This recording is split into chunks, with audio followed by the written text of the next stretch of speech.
La définition d'objectifs personnels. Se donner des objectifs, c'est bien. Savoir les définir, c'est très bien. Et mettre toutes les chances de son côté pour les atteindre, c'est encore mieux. Je vous propose d'aborder avec vous les 9 critères auxquels tout objectif personnel doit répondre. Pour le premier, je vous demande pendant 1 minute de ne pas penser à un chien. Ne pensez pas à un chien. Faites-le pendant 1 minute. Je fais une pause, silence, et je vous dis à tout de suite. Ne pensez pas à un chien.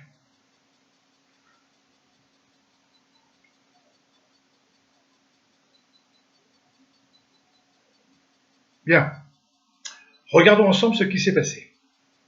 Le fait que je vous dise « ne pensez pas à un chien » vous amène justement à penser au chien. Et comme la consigne est de ne pas y penser, vous faites l'effort de penser à autre chose, mais vous pensez à quoi? À quelque chose de complètement aléatoire. Le cerveau ne peut pas faire une chose et son contraire. Si je me dis « mon objectif est de ne plus être timide », ça va être comme le chien. Je vais d'abord l'être, je vais faire des efforts pour ne plus l'être, mais que vais-je faire concrètement? Eh bien, je n'en sais rien, puisque je ne l'ai pas défini. Je vais donc faire de l'aléatoire, comme pour le chien. En conclusion, tout objectif formulé négativement n'est pas un objectif. Celui-ci doit systématiquement être formulé positivement. Donc, critère 1, positif. Maintenant, je me dis, mon objectif est que tous les gens qui ont suivi cette formation, à son issue, soient au stade d'inconscient compétent.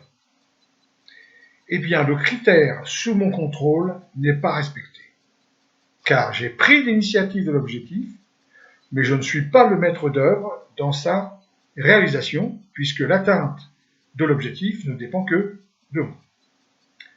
Donc, critère numéro 2, sous mon contrôle. Une jeune femme me dit un jour « Patrice, je veux reprendre confiance en moi ». Je la félicite et lui pose la question « Comment vas-tu savoir que tu as atteint ton objectif ?» Après un court moment de réflexion, elle me répond « Je le saurai quand je serai capable de retourner à la piscine ». Il s'agissait d'une jeune femme qui avait pris beaucoup de poids. Pour elle, le fait de retourner à la piscine était son indicateur d'atteinte de son objectif, et donc d'avoir repris confiance en elle. Tout objectif doit être associé à un indicateur objectivement vérifiable. Donc, critère 3, testable, mesurable, vérifiable. Ensuite, il est également impératif de réfléchir à la notion du où et du quand. Première formulation. Je vais créer mon entreprise. Deuxième formulation. Je vais créer mon entreprise de couverture charpente à Évreux, et ce, dans 2 mois. Vous vous apercevez bien que dans le deuxième cas, il y a bien la précision du où et du quand. Donc, le critère 4, précis et concis.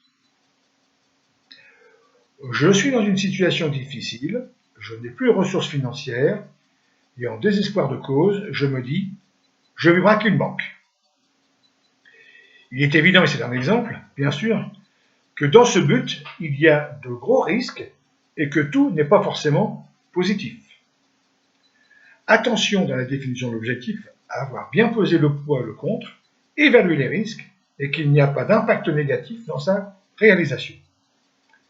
Donc, critère 5, écologique. Entendez que des résultats positifs. Imaginez maintenant un coureur de fond qui veut participer au marathon de New York et décide de battre son record. Pour cela, 6 mois avant, il s'entraîne, se surentraîne, pratique la musculation, les techniques de respiration, et il est donc aujourd'hui au top de sa forme et sur la ligne de départ. Au coup de starter, le voilà parti, et à mi-chemin, il aperçoit une pancarte qui lui indique « Reste 20 km ». Et là, notre marathonien est vidé, il n'a plus de jambes, il a du mal à respirer, il abandonne. La question que je vous pose, à votre avis, qu'est-ce qu'il aurait dû prendre en compte, notre marathonien, pour battre son record?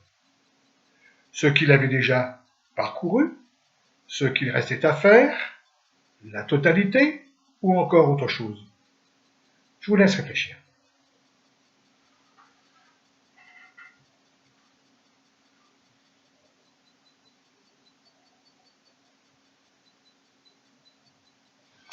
Eh bien, par rapport à un objectif, il est également incontournable de se poser la question « en faisant quoi ?» Car si j'ai une réponse derrière « en faisant quoi », ce qu'il y a derrière est un sous-objectif. Tout comme se poser la question « pour faire quoi ?» Si j'ai une réponse derrière « pour faire quoi », ce qu'il y a derrière est un objectif supérieur. Si vous rencontrez des difficultés à déterminer un indicateur objectivement vérifiable, ça veut dire que votre objectif doit être décliné en sous-objectif. Exactement comme le marathonien, qui aurait dû découper sa finalité, battre son record en sous-objectif associé à un indicateur. Premier objectif atteint et vérifié, je peux passer au second, et ainsi de suite. Donc, critère 6, l'objectif de l'objectif. Il nous en reste 3. Vous voyez que finalement, c'est loin d'être évident et que nous pouvons penser qu'une partie des gens qui n'atteignent pas leurs objectifs ne sont pas au fait de l'ensemble de ces critères à respecter. Ce qu'il est important de savoir aussi, c'est si j'ai les moyens, le temps, l'énergie nécessaire pour atteindre l'objectif. Donc, critère 7, le prix à payer. Je me dis, Patrice, tu vas devenir président de la République, et en mesurant ce but, je me dis, est-ce en adéquation avec la personne que je suis et que je souhaite devenir, être? Ai-je les compétences, les savoirs, les qualités? Et là, je m'aperçois que non. Mon objectif n'est pas objectif. Donc, critère 8, la cohérence. L'objectif doit être en cohérence avec ce que je suis et ce que je veux devenir être. Et pour terminer, je suis en déprime et je me dis, je vais partir en vacances. Il n'empêche que même en vacances, je peux continuer à être déprimé. Lorsque je me fixe un objectif, ça veut dire que je suis actuellement dans une situation insatisfaisante et que je vise une situation satisfaisante. Et qu'entre les deux situations se situe le problème entre guillemets bien sûr, et que l'objectif doit bien gommer le problème. Critère 9, et le dernier, l'objectif remplace-t-il le problème? Je vous propose d'accéder à la synthèse en visionnant la vidéo 7.